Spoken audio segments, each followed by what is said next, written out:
Hi friends, welcome to Simis Nadan Kitchen. ഇന്ന് നമ്മൾ ഉണ്ടാക്കാൻ പോകുന്നത് കേരള കടായി ചിക്കൻ ആണ്. ഇത് നല്ല എളുപ്പമാണ് ഉണ്ടാക്കി എടുക്കാനായിട്ട്. നമ്മുടെ വീട്ടിലുള്ള സാധനങ്ങൾ മാത്രമേ ഇതിന് യൂസ് ചെയ്തിട്ടുള്ളൂ ട്ടോ.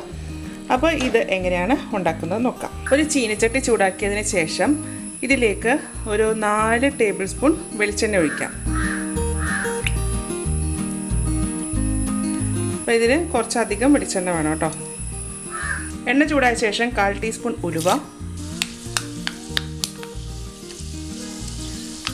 ഉലുവ പൊട്ടിക്കഴിയുമ്പോൾ 1 ടേബിൾ സ്പൂൺ ഇഞ്ചി ചതച്ചത്, 1 ടേബിൾ സ്പൂൺ വെളുത്തുള്ളി ചതച്ചത് ഇത് നന്നായിട്ട് മൂപ്പിക്കണം. ഇഞ്ചി വെളുത്തുള്ളി മൂത്തതിന് ശേഷം 2 വലിയ സവാള,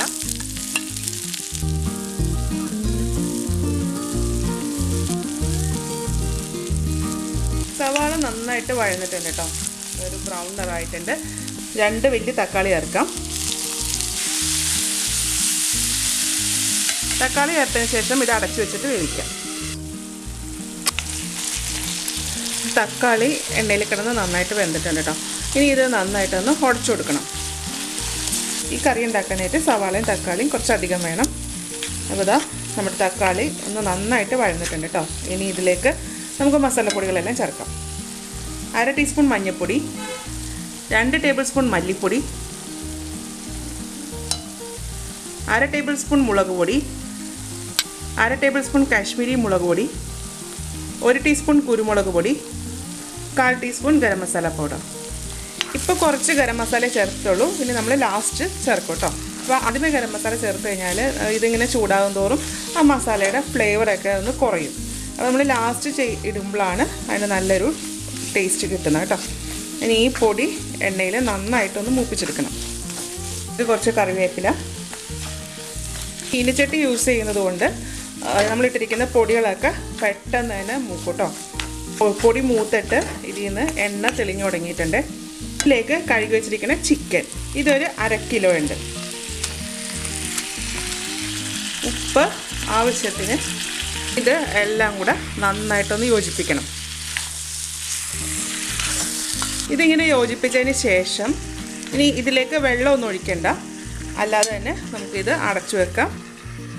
അടച്ചതിന് ശേഷം സ്റ്റൗവിൻ്റെ ഫ്ലെയിം നന്നായിട്ട് കുറയ്ക്കാം. ഇനി ഇത് ചെറിയ തീയിൽ കിടന്ന് വേണം വേകാനായിട്ട്. അപ്പോഴാണ് ഇതിൽ നിന്ന് വെള്ളം ഇറങ്ങുന്നത്.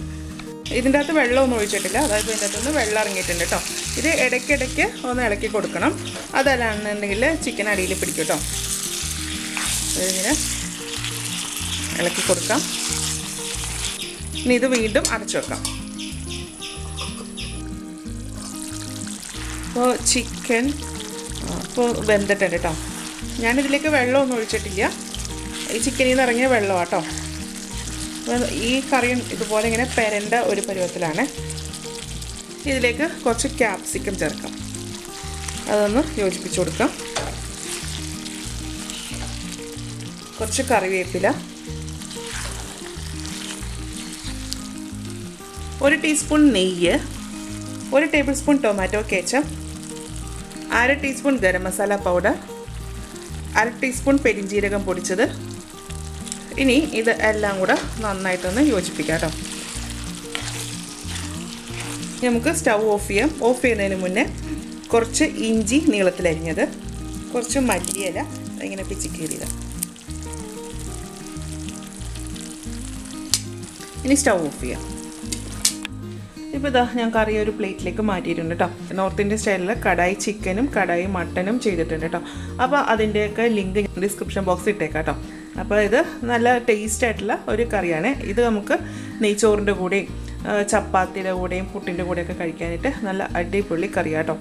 ഇതുപോലെ ഒരു പെരണ്ട പരുവത്തിലുള്ള കറിയാട്ടോ. ഇത് നല്ല ടേസ്റ്റാണ് കഴിക്കാനായിട്ട്. അപ്പോൾ ഇതുപോലെ ഒന്ന് എല്ലാവരും ഉണ്ടാക്കി നോക്കൂട്ടോ. ഉണ്ടാക്കി നോക്കിയിട്ട് ഇതിൻ്റെ അഭിപ്രായം എൻ്റെ കമൻറ്റ് ബോക്സിൽ ഇടുക. എൻ്റെ ചാനൽ ആദ്യമായിട്ടാണ് കാണുന്നതെങ്കിൽ സബ്സ്ക്രൈബ് ചെയ്യുക. വീഡിയോ ഇഷ്ടമായെന്നുണ്ടെങ്കിൽ ലൈക്ക് ചെയ്യുക, ഷെയർ ചെയ്യുക. അപ്പോൾ പിന്നെ അടുത്ത ദിവസം അടുത്ത റെസിപ്പിയുമായി കാണാം. താങ്ക്